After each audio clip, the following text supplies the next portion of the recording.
Everyone, welcome back to my YouTube channel love for all.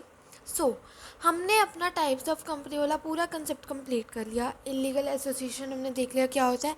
अब हम देखेंगे memorandum of association. ये हमारे कंपनीज एक्ट के सेक्शन 2 क्लॉज 56 में पूरी तरह से डिफाइन किया गया है कि क्या होता है, इसमें कौन कौन से क्लॉजेज है, इसमें क्या क्या चीज़ों को हमने ध्यान में रखना था। इसमें सब कुछ डिफाइन किया गया किस सेक्शन में, सेक्शन 2 क्लॉज 56 में। अब ये मेमोरेंडम ऑफ एसोसिएशन क्या है? It is originally framed and altered from time to time in the pursuance of any previous company law। ये एक ऐसा डॉक्यूमेंट है जो हमारी कंपनी के अकॉर्डिंग ओरिजिनली फ्रेम किया जाता है। इसमें कोई भी चीज़ ऐसी नहीं है कि होती कुछ और है दिखाई कुछ और जाती है। जो है कंपनी के बारे में, उसके प्रॉफिट, उसके लॉस, उसका जो बैकग्राउंड है, सब कुछ ओरिजिनली ही उसके अंदर लिखा जाता है। कितने उसमें मेंबर्स हैं, उनके नेम, उनका क्या काम है, हर चीज़ के बारे में इसके अंदर लिखा जाता है। एंड इसको टाइम टू टाइम चेक किया जाता है। ऑल्टर मतलब एक तरह से चेक किया जाता है, क्योंकि टाइम टू टाइम कंपनी के अंदर चेंजेस होते हैं, उसके प्रॉफिट में चेंज होते हैं, उसके मेंबर्स चेंज होते हैं, ठीक है, डेजिग्नेशंस चेंज होती है। तो इस डॉक्यूमेंट को टाइम टू टाइम ऑल्टर किया जाता है in the pursuance of any previous company law.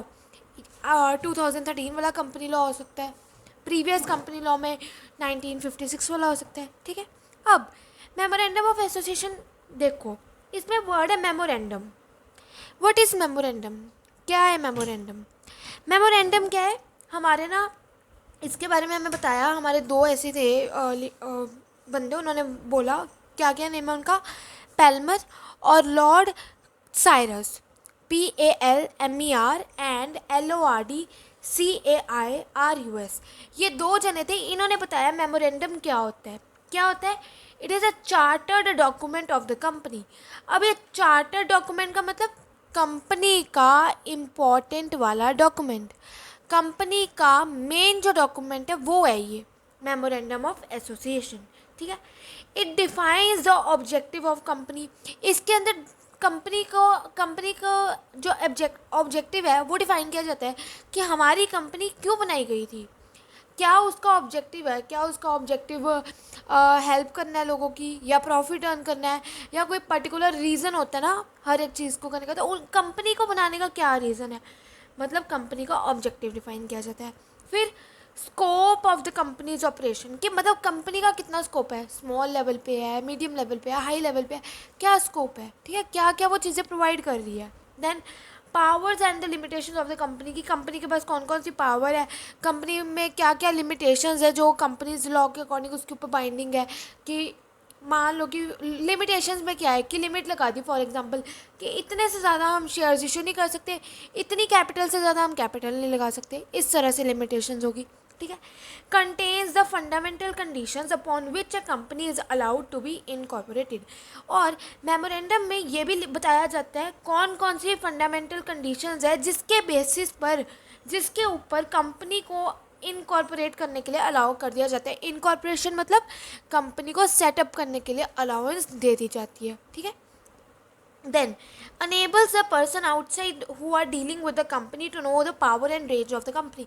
अब फॉर एग्जाम्पल कोई सेट ऑफ पर्सन है जो कंपनी के मेंबर्स के बंदों से बाहर है, ठीक है, मतलब वो पर्सन जो कंपनी के साथ डील कर रहे हैं but they are outside the company, outsiders हैं, तो उनको पता चल जाता है कि कंपनी की पावर क्या है और रेंज क्या है उस पर्टिकुलर कंपनी की जिसमें वो डील करने जा रहे हैं, या जिस कंपनी में वो काम करने वाले हैं, या जिस कंपनी के वो शेयर्स खरीदने वाले हैं, ठीक है। मतलब एक तरह से आउटसाइडर्स के लिए, जनरल पब्लिक के लिए एक चार्टर्ड डॉक्यूमेंट है। अगर फॉर एग्जांपल मैंने किसी XYZ कंपनी के शेयर्स खरीदने, या मैं किसी कंपनी में काम करने जा रही हूँ, तो उससे पहले, उस काम को करने से पहले मैं क्या करूँगी, उस कंपनी के मेमोरेंडम ऑफ एसोसिएशन को देख लूँगी। मैं उस कंपनी की पूरी हिस्ट्री जान लूँगी कि कब बनी थी, किसने बनाई थी, कितने पैसे लग के बनी थी, कितना प्रॉफिट है, कितना लॉस है, हर चीज़ के बारे में मेमोरेंडम ऑफ एसोसिएशन में डिफ़ाइन कर दिया जाता है। सो ये था हमारा मेमोरेंडम, ठीक है।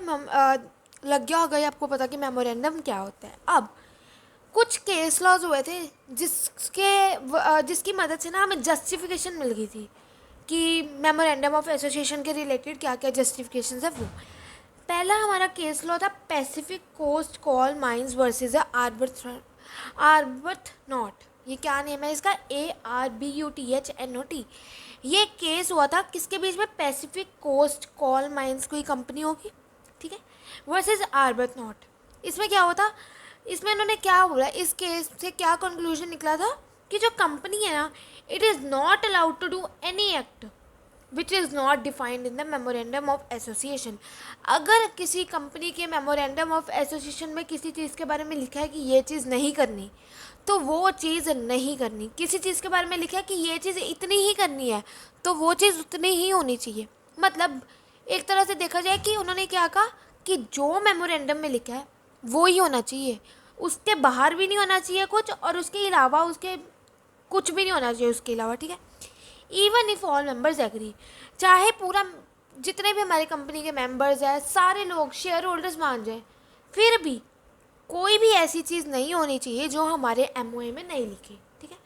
Then such act is ultra vires और इनकैपेबल ऑफ रेक्टिफिकेशन। उन्होंने क्या कहा कि मान लो कि मेंबर्स कोई ऐसी चीज़ कर लेते हैं जो मेमोरेंडम ऑफ एसोसिएशन में कहा था कि नहीं होनी, तो ऐसी किसी चीज़ को हम क्या कहते हैं कि वो अल्ट्रावायर्स है या इनकैपेबल ऑफ रेक्टिफिकेशन है, ठीक है। नाउ सेकेंड केस हुआ था Ashbery railway carriage and iron company versus rich, ठीक है, रिच कह सकते हैं हम, ठीक है, या राइक कह सकते हैं।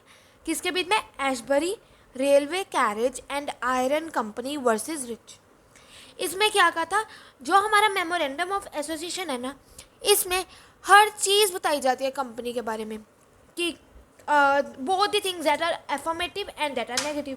कौन सी चीज़ें कंपनी के बारे में अच्छी है, कौन सी चीज़ें कंपनी के बारे में नेगेटिव है, हर चीज़ को डिफाइन किया जाता है। And states the extent of power given by the law, और वो भी डिफाइन करती है कि कंपनी लॉ में या लॉ के अकॉर्डिंग कंपनी में किन किन पावर्स को अलाउ किया गया या कितनी पावर्स दी गई है लॉ के अकॉर्डिंग, हर वो चीज़ डिफाइन की जाती है हमारे मेमोरेंडम ऑफ एसोसिएशन के अंदर, ठीक है। Then nothing shall be done beyond the extent, जो हमारे मेमोरेंडम में लिख दिया उसके बाहर कुछ भी नहीं होना चाहिए। अगर उन्होंने बोला कि paid up share capital 1 lakh लगनी है, तो 1 लाख से ऊपर नहीं लगेगी। अगर उन्होंने बोला कि मेंबर्स की लिमिट हमें 50 चाहिए, तो 50 से ऊपर नहीं होगी, ठीक है, ये कह रहा है वो, ठीक है। अब हमारा जो मेमोरेंडम ऑफ एसोसिएशन है उसको बनाने का पर्पस क्या है, किस कारण से ये मेमोरेंडम ऑफ एसोसिएशन बनाया जाता है। दो तरह से हम देख सकते हैं इसका पर्पस, एक हम थर्ड पार्टी के व्यू से देख सकते हैं, एक हम शेयर होल्डर्स के व्यू से देख सकते हैं कि ये क्यों बनाया गया था। अब थर्ड पार्टी के व्यू से क्यों बनाया गया, to provide the information about whether the contracts they are intending to enter in the company are within the object clause of the company or not। For example कोई third party person है, ठीक है, अगर वो company के किसी contract में sign करना चाह रहा है या एंटर करने वाला है, तो वो फाइंड आउट कर सकता है कि वो क्या उस ऑब्जेक्ट क्लॉज के मतलब जो कंपनी का ऑब्जेक्ट क्लॉज है उसके अंडर ही आता है ना, मतलब ऑब्जेक्ट से बाहर तो नहीं ना आ रहा। जो उन्होंने मेमोरेंडम में लिखा है, फॉर एग्जांपल वो किसी XYZ कॉन्ट्रैक्ट में साइन कर रहा है, ठीक है, कोई थर्ड पार्टी पर्सन है वो किसी XYZ कॉन्ट्रैक्ट में साइन इन कर रहा है, तो मेमोरेंडम ऑफ एसोसिएशन से क्या है, वो पता लगा लेगा कि जिस कॉन्ट्रैक्ट में वो साइन इन करने लगा है या जो कॉन्ट्रैक्ट वो कंपनी के साथ साइन करने लगा है वो उस कंपनी के ऑब्जेक्ट क्लॉज के अंदर अंदर आता है ना। ये तो नहीं ना कि ऑब्जेक्ट क्लॉज के बिल्कुल बाहर है या जो कंपनी में लिखा है उसके बिल्कुल उल्टा है। तो ये एक तरह से हेल्प हो जाती है थर्ड पार्टीज़ की with the help of memorandum of association, कि उनको पता चल जाता है कौन से कॉन्ट्रैक्ट करने वाले हैं, कौन सी जगहों पे इनको इन्वेस्टमेंट करनी चाहिए, सब चीज़ के बारे में, ठीक है। फ्रॉम सेकंड क्या है, शेयर होल्डर्स के पॉइंट ऑफ व्यू से हम देखते हैं कि क्या पर्पस है मेमोरेंडम का from the point of shareholders. Shareholders का क्या है, provide the information to the shareholders. Shareholders को इन्फॉर्मेशन प्रोवाइड करती है regarding the purpose for which his money is to be use in the company. मतलब shareholders को information provide करती है कि किस पर्पस में उनकी जो मनी वो इन्वेस्ट करेंगे, जो शेयर होल्डर्स है जो मनी इन्वेस्ट करेंगे, है ना, मतलब मनी दे के शेयर्स खरीदेंगे, तो जो उनकी मनी है वो कंपनी में किस पर्पस के लिए यूज़ की जाएगी, कहाँ उनकी मनी को यूज़ किया जाएगा, ठीक है। And also the risk he is taking in investing. अब किसी भी कंपनी में इन्वेस्ट करो, किसी भी कंपनी के शेयर्स में इन्वेस्ट करो, इन्वेस्टमेंट में एक पॉइंट पे आके रिस्क भी होता है, ठीक है। तो जो शेयर होल्डर्स है, एक तो उनको पर्पस पता चल जाता है कि उनका जो पैसा है वो कहाँ पे यूज़ किया जाएगा, प्लस उनको रिस्क भी पता चल जाता है कि कितना का रिस्क है। अगर वो इन्वेस्ट कर रहे हैं तो रिस्क पता चल जाएगा कि कहीं वो जिस कंपनी में इन्वेस्ट कर रहे हैं वहाँ पे उनका पैसा डूब तो नहीं रहा, ठीक है, उस चीज़ के बारे में। अब उन्होंने एट अ ग्लांस क्या कहा, जो मेमोरेंडम है ना वो हेल्प करता है शेयर होल्डर्स को, क्रेडिटर्स को and all the other members to know their powers and range of activities they are to deal with. एक तरह से इन्होंने एंड में क्या कह दिया शॉर्ट में कि जो मेमोरेंडम ऑफ एसोसिएशन है ना वो शेयर होल्डर्स को, जितने भी हमारे क्रेडिटर्स हैं और जितने भी मेंबर्स हैं, सबको हेल्प करता है कि वो जान सके कि उनकी पावर्स क्या है, रेंज ऑफ एक्टिविटीज़ क्या है जिनके साथ वो डील करेंगे कंपनी में जाके। किसी भी कंपनी में जाएंगे, जो मेंबर्स हैं रजिस्टर करवाएंगे अपना नेम, तो मेमोरेंडम ऑफ एसोसिएशन से वो पहले पता लगा लेंगे कि अगर वो इस कंपनी में रजिस्टर होंगे या अगर कोई शेयर होल्डर इस कंपनी के शेयर्स खरीदेगा या कोई क्रेडिटर जो भी है, उनको पता चल जाएगा कि वो जिस कंपनी में जा रहे हैं उनकी एक्टिविटीज़ क्या है, रिस्क कितना है, ठीक है, उन पावर्स क्या मिलेगी उनको, हर चीज़ के बारे में, ठीक है। तो ये था पर्पस कि किस पर्पस के लिए हमारा मेमोरेंडम ऑफ एसोसिएशन बनाया जाता है। नाउ नेक्स्ट है हमारा form of memorandum of association.